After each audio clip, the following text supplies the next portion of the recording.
करने के लिए आ रहे हैं। आप देखो ये हमारा क्या नाम है उसका?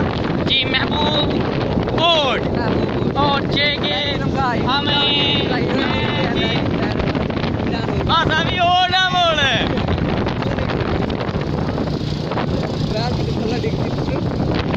तकरीबन मैं 3 साल के बाद मेरा कमबैक हुआ है।